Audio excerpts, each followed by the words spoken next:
is enhanced and to allow the cost of fuel to be reduced. Madam Speaker, to date, we have not seen any movement on the part of government to ensure that that positive pronouncement, which we all supported on the floor of this House, is actualized. I have no doubt in my mind, Madam Speaker, that the reason why there is reluctance on the part of those who have authority to do the needful is because of various interests. The cost of fuel in this country, Madam Speaker, is very expensive as a result of various middlemen who are the players in this country in the major oil importations. And there are records indicating from security wings and even in the courts of law that there's a lot of corruption in the procurement of fuel in this country. As a result of the corruption that is inherent in the government procurement of fuel, the cost of fuel in this country is very high. I'm aware, without mentioning names, Madam Speaker, that senior officials in the energy ministry were appearing in court over the procurement of fuel. They were accused of being involved in corrupt practices in this sector. And there hasn't been any tangible movement to ensure that corruption is eradicated.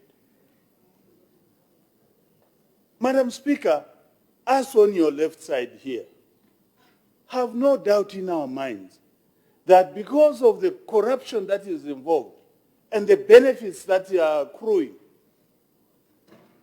very few officials in this sector who have the power to change things are willing to change the way we are procuring fuel because of corruption and the benefits that accrue.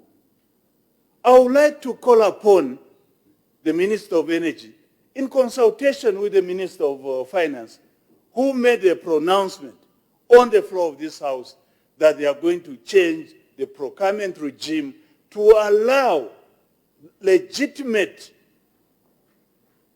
companies to import fuel at a lower cost. Once you do that, Madam Speaker, the benefit will accrue to the communities. The benefits will accrue to our people. We should not allow our people to continue suffering as a result of inherent corruption in the procurement process of fuel in this country. I hope that when the Minister of Finance comes in September to present his budget, he will make a very positive pronouncement that they have now decided to liberalize as per pronouncement. As a result of not liberalizing the importation of fuel, Madam Speaker, the government of the Republic of Zambia is spending colossal amounts of money importing fuel at the cost of other needy developmental areas in this country. We should allow the Minister of Finance to use the money for other purposes apart from importation of fuel. We should emulate what is obtaining in other countries pertaining to the procurement of fuel. I take note that there is need to have strategic reserves, but you can do and retain strategic reserves within the requisite framework without government being involved in directly importing fuel for retailers to be buying from government. The government must be a facilitator of business and not being in the mainline business. The other issue which has been addressed by the committee ministers, Madam Speaker, is the issue of taxation.